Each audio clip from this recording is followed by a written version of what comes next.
Olá, estudante! Seja muito bem-vindo ao meu canal. Mais um vídeo aqui sobre aqueles conteúdos para você dar mais credibilidade, para ter aquela nota mais alta na redação, para dar mais embasamento e repertório histórico para você. Combinado? Bom, já sabe, né? Papel e caneta na mão, cola o olho aqui e garanto que até o final desta aula você estará dominando o assunto.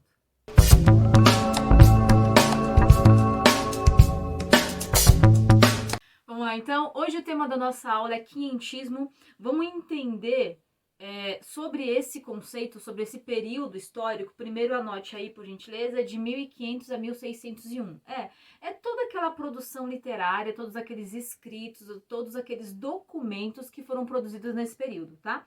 Detalhe, pessoal, olha só, quando a gente ouve falar de barroco, trovadorismo, humanismo, classicismo e blá, e blá, e blá, a gente tem a ideia de que todos são estilos de época, né? A gente chama estilos literário ou escolas literárias.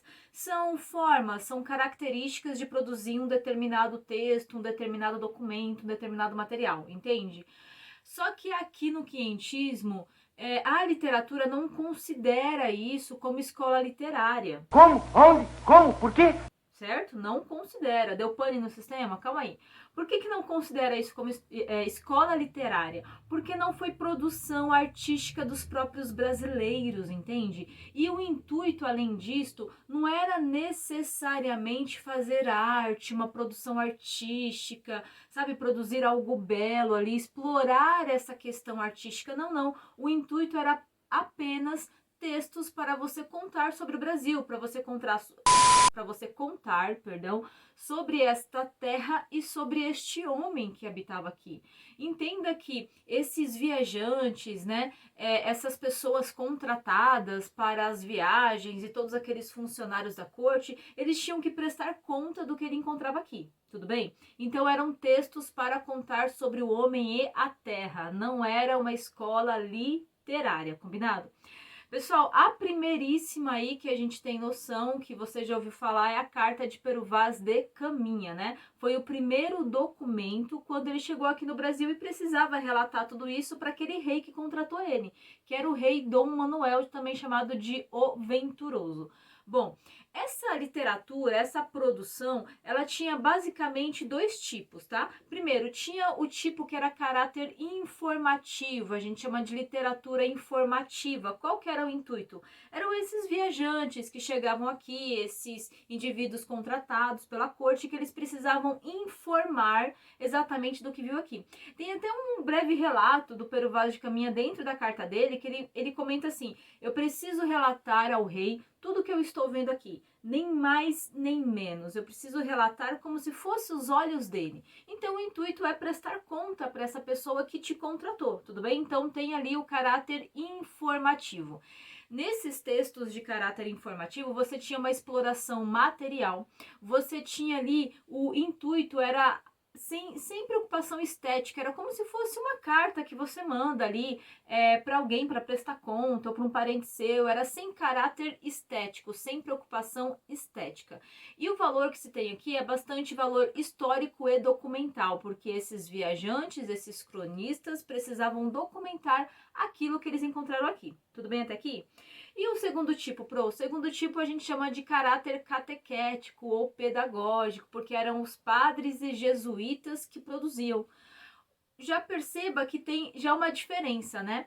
No primeiro é apenas de caráter informativo, apenas informar, avisar, comunicar. E o segundo, ter uma intenção aí por trás de formar, de catequizar, de ensinar esses indígenas daqui. Então, vamos lá. Primeiro, o lado caráter informativo, ele não tinha preocupação em ser poema, em ser poesia, em ter rima. E agora você tem na literatura jesuítica, você tem os versos rimados ou os versos com redondilhas, né? Que normalmente são com 5 a 7 sílabas métricas, tá? Outra diferença aqui, você tem uma preocupação estética sim. Aqui você tem uma preocupação com o belo, com a estética do texto. Que coisa mais linda! E o caráter aqui é explorar a questão da espiritualidade, porque entenda que esses padres chegaram aqui e eles precisavam doutrinar esses indígenas aí que eram politeístas, tá? Então percebeu que tem diferenças bem drásticas, bem distantes entre esses dois tipos. Tudo bem até aqui? Vamos lá. A literatura informativa dos nossos viajantes, dos nossos cronistas, eram cartas, crônicas. O mais conhecido, como eu te falei, era o Pero Vaz de Caminha. Também tinha, vou comentar aqui, o Pero Magalhães Gândavo, que era menos conhecido. A gente também tinha alguns outros, como o Hans Staden, que era um alemão e mercenário, viajante, perdão, que estava aqui nesse período, e ele também tinha esse intuito de documentar esses conteúdos, tá? Agora, aqui, quando a gente fala do caráter catequético, a gente tem o mais conhecido, que é o padre José de Anchieta. Digamos que ele é o Alconcourt, já explico por quê, tá? Já explico por quê que ele é o mais conhecido desse período. A gente também tinha o padre Manuel da Nóbrega e o Fernão Cardinho, sim. Todos eles produziam poemas, produziam sermões, cartas, tudo bem? Ótimo!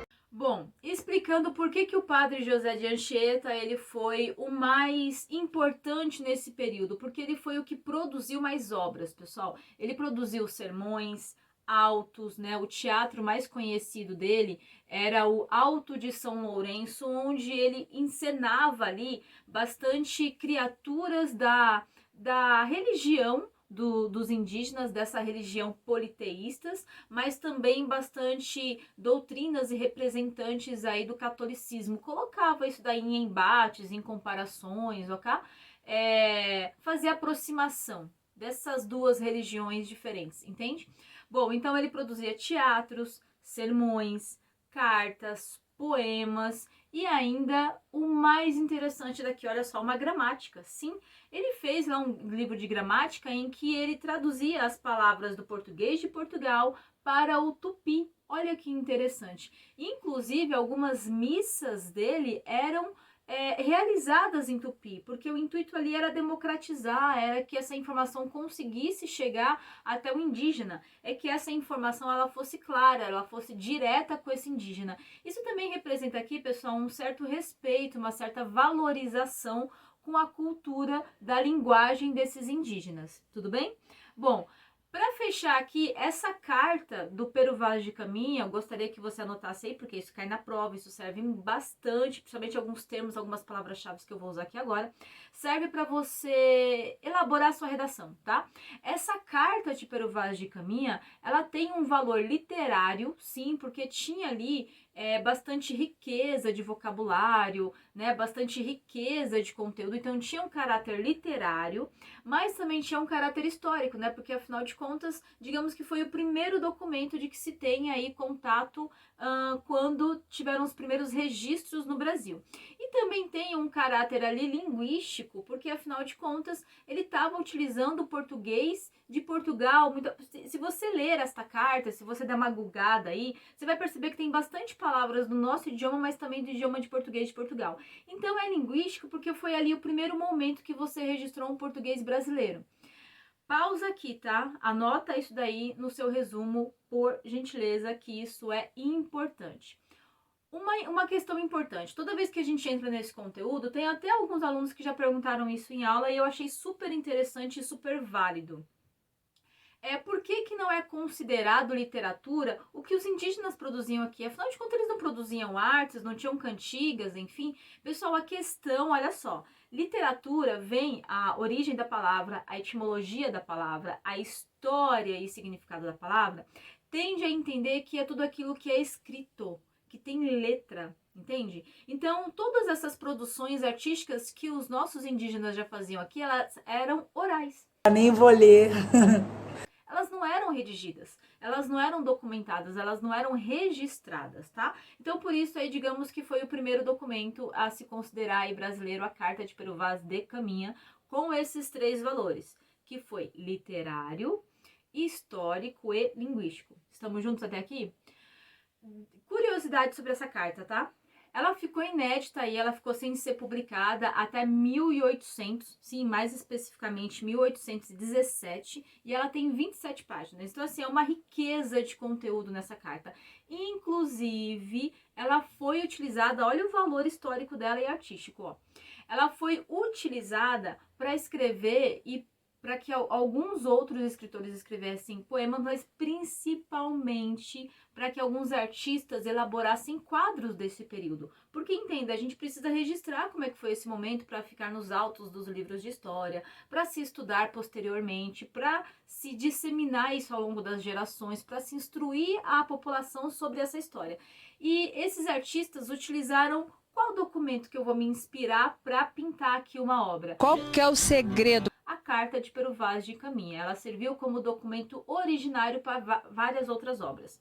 Bom, então, falado sobre quientismo, tá? Essa literatura que tinha o caráter de informar e formar, que era bastante descritivo, porque você precisava, primeiro, redigir, né, como é que é essa terra e esse homem, e você também precisa ensinar com detalhes a esses indígenas que estavam aqui.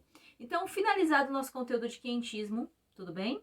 Agora eu quero te falar por que você deve utilizar ela na redação. Tipo, qual que é a importância, Pro? Por que eu vou usar um documento desse numa redação?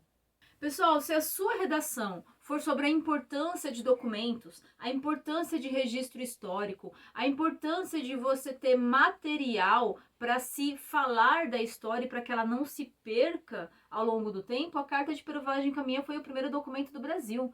Ela tem essa importância quando se fala de registro. E olha, se você googar aí, um dos temas antigos da FUVEST foi a importância dos museus, foi a importância dos documentos que dão mais valor, que dão mais credibilidade para a história. Porque quando você tem um documento, não tem como você ter um fato distorcido, é muito difícil. Você vai para o documento e você relê ele, você interpreta aos olhos daquela pessoa, então é algo que dá muito mais verossemelhança para o conteúdo, que deixa aquele conteúdo, aquela informação com muito mais, a gente chama de um fato fidedigno, que é um fato fiel, né? Aquilo é um documento que conta fielmente uma história. Então, quando se fala da importância de documentos ou desses registros históricos para instrução da população. Pegando esse fio da meada, também vou falar aqui da importância da educação, né? Porque, afinal de contas, é toda essa produção literária, como a gente também teve produção de sermões, de autos, de poemas. O intuito aqui também era entreter esta população e entreter informando, entreter instruindo, entreter não só alienando esse indivíduo, porque o entretenimento não precisa ser só uma alienação, ele pode ser também algo que construa, algo que forme, algo que dê repertório, algo que dê conteúdo, ou seja, que entregue um valor. Então, quando a gente fala aí de educação, de história, né, de material, é perfeito para que você utilize na sua redação. Bom, essa aula aqui merece a sua inscrição no canal, né? Segunda a sexta-feira, vídeos assim, objetivos, diretos, curtinhos, resumidos, para você sair da minha aula prontíssimo para fazer aquela prova ou então para fazer aquela sua redação. Pessoal, agora sim, muito obrigada por hoje. Eu espero mesmo ter colaborado. Vai lá, arrebenta essa prova, gabarita essa redação, passa esse vídeo para aquele amigo, para aquela amiga que também você sabe que estava precisando. Comenta aqui algum conteúdo que você gostaria de ver nesses vídeos ou que você mais gostou da informação que você viu aqui e vai lá. Até a próxima, boa prova!